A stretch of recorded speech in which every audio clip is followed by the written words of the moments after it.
Not at 2 seconds. Hello, I'm Pam Hoffman, Everyday Spacer.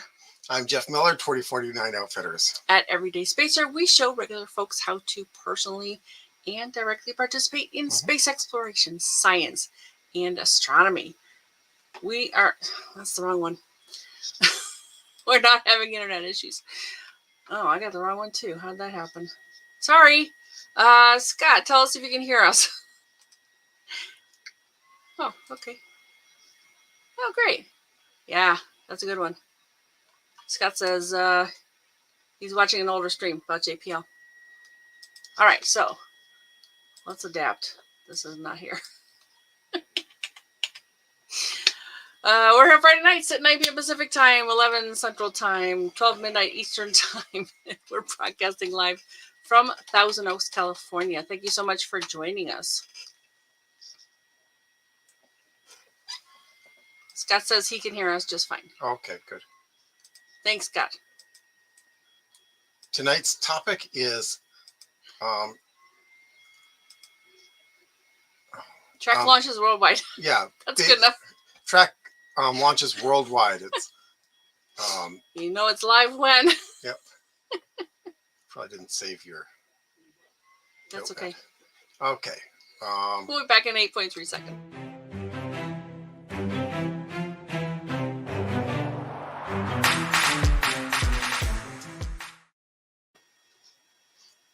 So, one of the 15 action items numbered in Pam's itty bitty Explore Space Now book. That's me. That's my cue. We're doing good. Is track launches worldwide. And why would people want to track launches? So, who has seen a rocket launch live and in person? Have you watched any virtually? What about rocket contrails? The first rocket contrails I saw looks something like this. And I was in Prescott, Arizona at the time, and it's 5 in the morning. I'm getting ready for work, and I'm like, what the heck is that? So I called my astronomy buddy at the time, and he was like, I think that's a rocket contrail. What's a rocket contrail? I'm from Ohio. I've never seen such a thing as this. And it turns out this was a launch that was out of Vandenberg Air Force Base, hundreds of miles away. In fact, I had a really good map here. Unfortunately, the map part went away, but they did tell me that this was 460.76 miles between the two. Yeah, Scott, that was a really beautiful picture. And oddly enough, oh, so beautiful. I could see it too. Oh, you did? In fact, we were, I was in Laguna Niguel, California at the time, and it lit up the whole, it was like 5 full moons all at once. So it was back in 95, 96 then you saw this? Oh, interesting. Okay. Yeah, it just lit the place up. And I'm just going to go through a few more because they can look a little different and even more different. In fact, I've seen something kind of like this too. And there's a whole bunch of them in the search results. Oh. And a whole bunch more in the search results. Cliff says he can't see our show on Facebook. Huh, that's weird. Well, thank you for letting us know. I know there's a delay. I wonder if that's what's going on. Yeah, I don't know. Well, come on over to YouTube. That's good. Yeah, Facebook doesn't seem to play well with the live stream. Yeah, sometimes. So the point here is that you do not have to live right next door to a launch site to see the contrails from a rocket launch. And we actually interviewed Heather Archuleta. She has done these really beautiful maps of, in this case, this is the space agencies in the world, but there's a lot of places in the world that you can actually, they actually launch things from. And this one has numbered Vandenberg, Edwards, Wallops, Cape Canaveral, all the ones that kind of we hear about a lot. But then there's more. There's Kourou, Alcantara. I mean, just look at this. Woomera is, they're kind of all over the world. I actually like this other map a little bit better because they have numbers here, over 3,000, over 2,000, over 1. So, and you can kind of scroll around it and get a feel for where in the world we've launched rockets from. Now, the one in Alaska, Yeah. over 1. Okay, they're not listing everything because Well, there's and a who number of knows? things that do not hit the books launching out of Alaska. Oh, because they're like military secret Yeah. things or something? Yeah. Okay. All right. So, yeah, and I like this one too because down here, active site, projected site, abandoned site. So you can kind of get a feel for what's still around, what's no longer around, what's coming. And I don't know exactly when these are produced. Wow, but Spaceport Canada's really high up. They must be going for polar orbits. Could be, but most of the time we take advantage of the rotation of the Earth. Yeah, so which is why so much is near the equator. So how do you know when and where to look for a rocket launch? And here's one of my favorite locations. Spaceflight Now, I've actually made it my home page. When you have a favorite that you can set up like that on your browser. And I really love this because they've had so many. They kind of missed the very first of the SpaceX launches. But I also see here that they've got Capstone still, and I'm pretty sure that launched. And I went looking for it, and yeah, sure enough, it launched on June 28th. So I think that they're not quite keeping up with these like they were. But here's this NET means no earlier than, and they give you lots of great information. There's updates here, latest changes, delayed, stuff that's, they'll talk about delays, or yeah, here like adding date and window for. So, but you can see quite a ways into the future here. June. Okay, these must have gone already. Gone or scrubbed? I don't know. Yeah, or scrubbed, right. Well, it's a lot for June 30th. That's kind of good to see. All right, and then so we got something projected for July 7th. July 7th, summer. Sometimes they just give you a general range. July 8th, no earlier than again, and so on, to be determined. So when they're supposedly have gone, then they turn this over to this, mission reports page. And this is where we should see things like Capstone. Capstone should be here because it launched. And some of those other ones, unless they got scrubbed. But they do have live coverage, and I do like the site. Maybe I haven't looked at it for a while, so it's possible it's kind of fallen down on the job a little bit. That's okay, because there are all kinds of other places to go looking for. And some of these are kind of official, and some of these are kind of just fan based. Like I used to do launch alerts. Yeah, another Starlink group going. 5 days, 19 hours, 51 minutes, and 5 seconds. So you can really keep track of a lot of stuff this way. Next one, Atlas 5.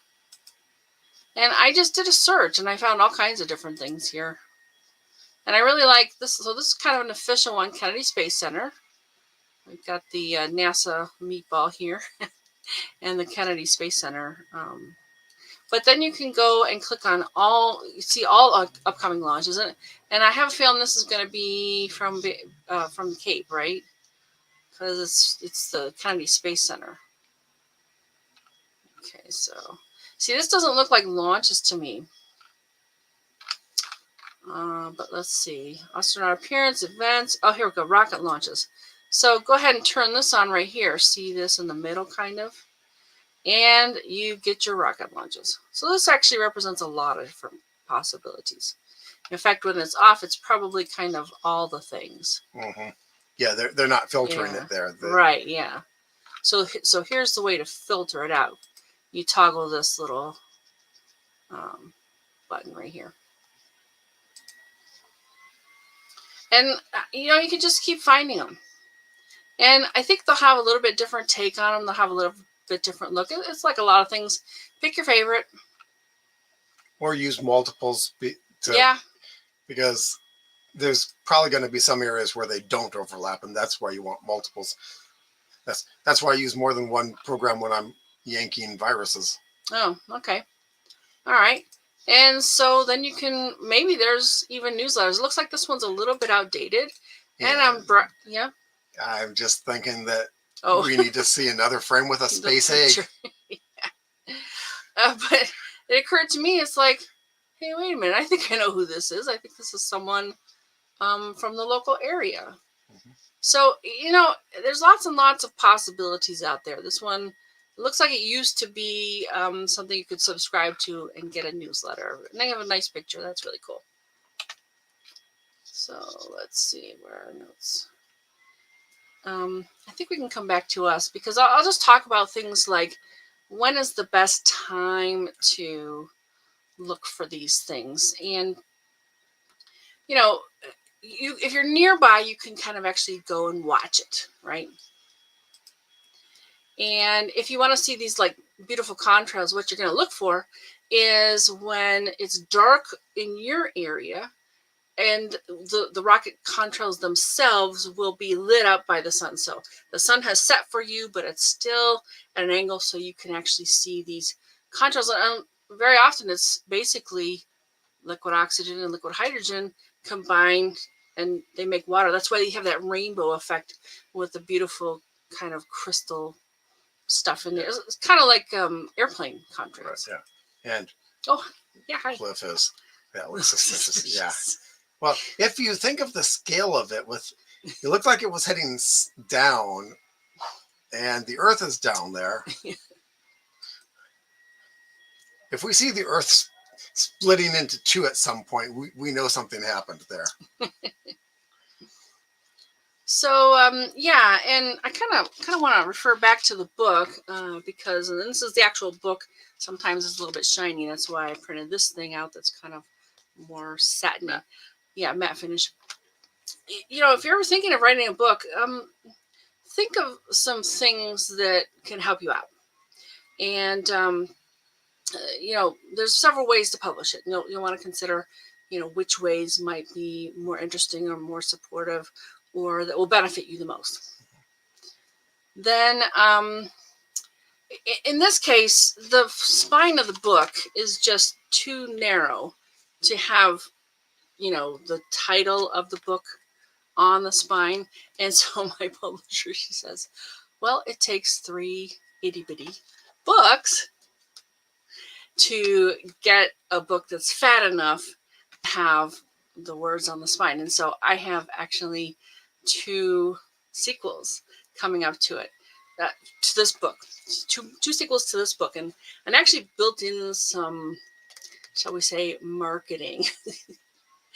So first of all, I picked my book launch to be the 50th anniversary of the Apollo 11 lunar landing. So you want to kind of think in terms of when would be a good time to launch this, and that's what I'll be doing with the second and third books, which I'm projecting to have them done by the end of this year. And even my daughter said, well, that's brilliant, Mom. The thing about this book is what I have here is 15 simple ways to personally and directly participate in space exploration right now. I've called them actions. In other words, action 1, action items. And I have numbered them 1 to 15 in this book. The next book is going to go 16 to 30. So if somebody gets it and reads them, like, well, where are the first 15? Well, they're going to want to come and buy the first edition of the book, right? The first version. And in the third book, there will be 31 to 45. So the whole thing is kind of designed to help market each other. In fact, in each of these chapters, it's not just the action item itself. At the very end, it goes additional activity and advanced activity. So that sort of sets you up. It gives you a little, like a movie trailer teaser for the second and the third books. And we do that here on the show too. We have these kind of teasers that will hopefully bring you back next week. We'll tell you what we're going to talk about next week. Jeff's going to be taking point on that. We have a guest coming up in a few weeks. So there you go. There's your teaser for the next couple of shows that we're going to do. And, you know, you're going to want to look for a good publisher. My publisher had these terrific ideas about a book. It's not like a business card. She says, no, you want to use your book to leverage other things. And each chapter can be expanded upon in this because it's only 2 pages in the Itty Bitty series. And I don't know if you remember like the Idiot's Guide to or the Dummy's Guide to, but those were big honking books and it took a lot to read these. Very easy. You can finish them in a sitting, get lots and lots of information, no fluff. And Susie, my publisher, she talks about, you know how you would highlight things in the Dummy's Guide to and the Idiot's? Well, these are the highlights. This is what's highlighted. Oh, hi, Cliff. Yeah. Marquette. Oh, very cool. Oh, yeah, nice. He's really close, though, because, you know, Cape Canaveral is, in fact, basically right there where they're launching. Yeah. So, yeah, in fact, one of our authors, we've had over 100 bestseller authors, and she created a certification program out of her book, and she earned $90,000 the first time around. My publisher says, take your book everywhere. I've actually sold it in some pretty interesting places, the laundry room, Costco. But yeah, and as soon as you decide that, hey, I'm going to write a book, start telling everybody.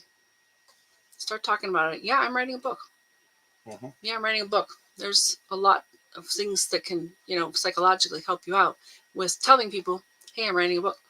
Maybe we'll do a whole show about writing a book because there's more to discuss. There's a variety of ways to publish them. You can self-publish them. You can get a publisher to do it, or you can pay to play. And let me tell you, you will pay no matter what. If you go to a traditional publisher, it's going to be in rejection letters. If you like paying cash better, that might be more helpful to you. Would that be interesting to you? Would it be helpful to bring on some different authors and talk about what they did and how they did it and why? And we'll talk about, you know, space people. Dave Dickinson was one of our guests. He would love to come back sometime, and I think he's got a book, something in the works, maybe. Anyway, so yeah, and if there's anything that I can help you with, by all means. And where is it? Here we go. Contact me. I can talk to you about things. I can introduce you to my publisher. It's a conversation, you know, might be helpful to you because she's in the business. She's in the trenches. She has some really great ideas for people. So yeah, let us know. So, you know, I've decided to create something here. And the idea is to get your free list of annual meteor showers. Visit meteorshowerchart.com, fill in the form, and press the button. And this is a meteor shower chart that will work for you all year long. Over to you. Okay. Some stellar events this week, July 1st through July 8th. Remember, planets are early in the morning, still in a line, though it's breaking up a bit. Yeah, Mercury is going to be getting really low. It's going to be harder to see. They were kind of all lined up. But. Yep. July 4th, Earth is in aphelion. Aphelion. Yeah. It'll be furthest from the sun, which will be odd because it's summer. But so that the northern hemisphere is summer. Yeah, that'll tell you how much the tilt of the Earth matters compared to how close it is to the sun. Yeah. Also, it's Independence Day in the U.S. So, yay! Talk about rocket launches. Yeah. We're not allowed to launch our own stuff in California here. We hear people doing it. Too much flammables here. Yeah. July 6th, first quarter moon. July 8th, Friday night show. We will share another citizen science project, or I will actually. If Pam's. He's taking point. Yeah. Yeah. Pam can help if she likes, but And we'll have more info on that in a minute. Teaser. Friday. Find us Fridays at 9 p.m. Pacific time on the Everyday Spacer Facebook page. Maybe. And the Everyday Spacer YouTube channel. Yeah. We try. That's where it's supposed to push to. Yeah, we'll see if we can figure out what's going on with Facebook. Yeah. So. And some kind of ongoing or interesting events. The Kennedy Center Visitor Complex apparently is having a scavenger hunt. Thanks so much, Cliff, for putting that on Facebook. I've been trying to find out more about it, but I can't really tell what's going on. Supposedly this is July 1st through August 7th. And maybe when they do their 60th anniversary, they'll kick off the scavenger hunt, and we'll find out some more about that. So, well, I guess we're in it now, July 1st. So it's going to be basically a month and a few days. But the thing from Cliff was join the journey. Well, that was the hashtag, but of course you put it in, and you get all kinds of stuff like people running and hiking and stuff. This is a scavenger hunt across the galaxy. Kids of all ages, I hope that's adult too, can learn about the different stages of the Artemis program. Once the scavenger hunt is complete, thank you, explorers can collect a mission success reward.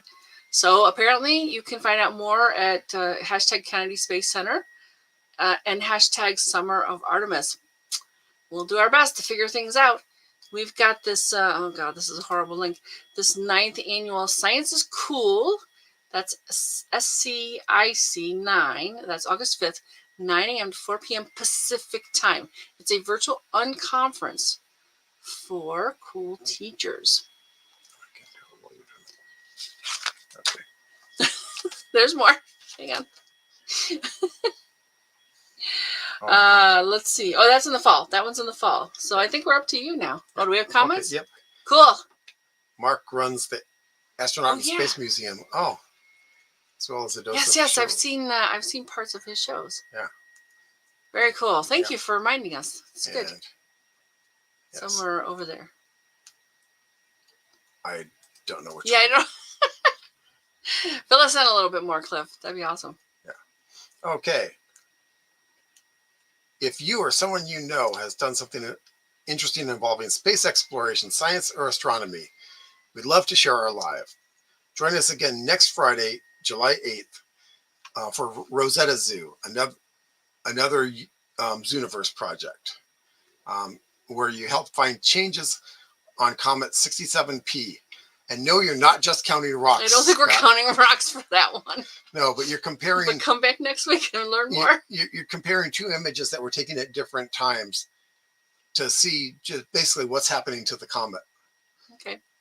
Sort of compare and contrast. Is that what you think it's going to be about? I haven't looked into it too far yet, but it's only 38% complete, so it's cool. Going to be there. It's still going to be there next week. Hopefully. And on July, we're in July. The 22nd, our friend Neil Simmons, who's local here, he's basically a speaker for, a lot of things. He's going to try and come on. He needs a webcam. I think he's got a son-in-law who can help him figure out the tech. But stay tuned for Neil. He's kind of an interesting character. Anything else from you? Let's look at the comments one more time. Thank you so much for being here. We've got Scott. We've got Cliff. Really, really appreciate that. It just makes our show much, much better every single time. Anything else? No, we're going to see what's going on with Facebook. But all right. So if you ever get a chance, try and go see a rocket launch. Yeah. They're pretty amazing. All right. Thanks so much for being here, everyone. Good night. Good night. Have a great week.